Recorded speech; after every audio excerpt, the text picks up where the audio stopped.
ಧಾರವಾಡದಲ್ಲಿ 4 ದಿನಗಳ ಕಾಲ ನಡೀತಾ ಇರುವಂತಹ ಕೃಷಿ ಮೇಳಕ್ಕೆ ಇವತ್ತು 2ನೇ ದಿನ. ಪ್ರತಿ ಬಾರಿಯೂ ಕೂಡ ಈ ಒಂದು ಕೃಷಿ ಮೇಳದಲ್ಲಿ ಹೈಲೈಟ್ ಅಂದರೆ ಇಲ್ಲಿಯ ಫಲಪುಷ್ಪ ಪ್ರದರ್ಶನ. ಈ ಒಂದು ಫಲಪುಷ್ಪ ಪ್ರದರ್ಶನಕ್ಕೆ ಲಕ್ಷಾಂತರ ಸಂಖ್ಯೆಯಲ್ಲಿ ಜನ ಬಂದು ಇಲ್ಲಿಯ ಹೂಗಳನ್ನು ನೋಡಿ ಹೋಗ್ತಾರೆ, ಜೊತೆ ಎಂಜಾಯ್ ಮಾಡ್ತಾರೆ.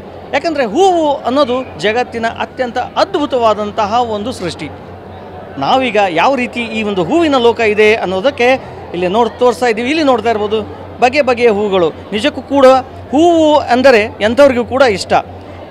ಕೇವಲ ದೇವರಿಗೆ ಇಷ್ಟ ಅಂತ ಎಲ್ಲರೂ ಹೇಳ್ತಾರೆ, ಆದರೆ ಎಲ್ಲಕ್ಕಿಂತ ಹೆಚ್ಚಿಗೆ ಇಷ್ಟ ಅದು ಮನುಷ್ಯನಿಗೆ. ಇಲ್ಲಿ ನೀವು ನೋಡ್ತಾ ಇರ್ಬೋದು ಅತ್ಯಂತ ಹೆಚ್ಚು ಜನರು ಭೇಟಿ ಕೊಡೋದು ಈ ಒಂದು ಮೇಳದಲ್ಲಿ ಫಲಪುಷ್ಪ ಪ್ರದರ್ಶನಕ್ಕೆ. ಇಲ್ಲಿ ನೋಡ್ತಾ ಇರ್ಬೋದು ನೂರಾರು ಬಗೆಯ ಹೂಗಳ ಪ್ರದರ್ಶನವನ್ನು ಇಲ್ಲಿ ಮಾಡಲಾಗ್ತದೆ. ಇಲ್ಲಿ ನೀವು ಜನ ನೋಡ್ತಾ ಇರ್ಬೋದು ಯಾವ ರೀತಿ ತಮ್ಮ ಮೊಬೈಲ್ಗಳಲ್ಲಿ ಈ ಸುಂದರವಾದ ಹೂಗಳ ಫೋಟೋಗಳನ್ನು ತೆಗಿತಾರೆ. ಕೆಲವರು ಸೆಲ್ಫಿ ತೊಗೊಳ್ತಾ ಇದ್ದಾರೆ.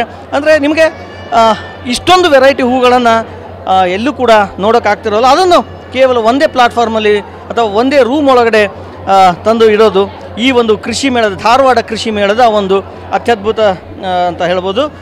ಅದ್ರ ಜೊತೆಗೆ ಈಗ ಈ ಕಡೆ ಹಾಗೆ ಬಂದರೆ ನೋಡ್ತಾ ಇರ್ಬೋದು ಯಾವ ರೀತಿ ಇಲ್ಲಿಯೂ ಕೂಡ ಬಗೆ ಬಗೆಯ ಹೂಗಳಿವೆ ಅಂತಂದರೆ ಜನರು ಖುಷಿಯಿಂದ ಬಂದು ಕೆಲ ಕಾಲ ಹೂಗಳನ್ನು ನೋಡಿದರೆ ಅವರ ಮನಸ್ಸಿಗೂ ಕೂಡ ಮುದ ಸಿಗುತ್ತೆ. ಅಂದರೆ ಯಾರೇ ಇರಲಿ, ಎಂಥ ಸಿಟ್ಟಿನಲ್ಲಿರಲಿ, ಒಂದು ಹೂವನ್ನು ನೋಡಿದರೆ ನಿಜಕ್ಕೂ ಕೂಡ ಅವರ ಮನಸ್ಸು ಚೇಂಜ್ ಆಗೋಗ್ತದೆ. ಇಲ್ಲಿ ನೋಡ್ತಾ ಇರ್ಬೋದು ಇಷ್ಟೊಂದು ವೆರೈಟಿ, ಅದು ಪೆರುವಿಲಿಯನ್, ಲಿಲಿ ಅಂತೆ, ಅದೇ ರೀತಿ ಬೇರೆ ಬೇರೆ ಹೂಗಳು ಸಾಕಷ್ಟು ಜನರನ್ನು ಸೆಳಿತಾ ಇವೆ. ಇಲ್ಲಿ ನೋಡ್ತಾ ಇರ್ಬೋದು ಮಕ್ಕಳು ಬಂದು ಖುಷಿ ಪಡ್ತಾ ಇದ್ದಾರೆ, ಯುವಕರು ಯುವತಿಯರು, ಅದ್ರ ಜೊತೆಗೆ ವೃದ್ಧರು, ರೈತರು ಎಲ್ಲರೂ ಕೂಡ ಇಷ್ಟೊಂದು ವೆರೈಟಿ ಹೂಗಳಿಲ್ಲಿವೆ.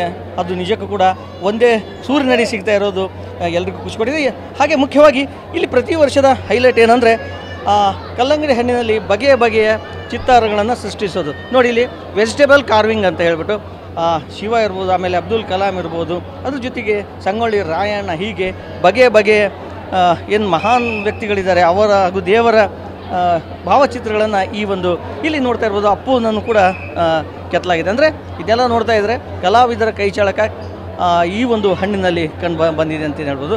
ಒಟ್ಟಿನಲ್ಲಿ ಈಗಾಗಲೇ ಈ ಒಂದು ರೂಮ್ ತುಂಬಿ ತುಳುತ್ತಾ ಇದೆ. ಬರುವ ಇನ್ನೂ 2 ದಿನಗಳು ಕೂಡ ಜನ ಇಲ್ಲಿಗೆ ಬರ್ತಾರೆ. ಬಂದ್ಬಿಟ್ಟು ಈ ಒಂದು ಹೂವಿನ ಲೋಕದಲ್ಲಿ ಅಡ್ಡಾಡಿ ಮನಸ್ಸನ್ನು ತಂಪುಗೊಳಿಸ್ಕೊಳ್ತಾರೆ ಅನ್ನೋದರಲ್ಲಿ 2 ಮಾತಿಲ್ಲ. ಕ್ಯಾಮ್ರಾ ಪರ್ಸನ್ ಅಕ್ಷಯ್ ಜೊತೆ ನರಸಿಂಹಮೂರ್ತಿ ಪ್ಯಾಟಿ, TV9 ಧಾರವಾಡ.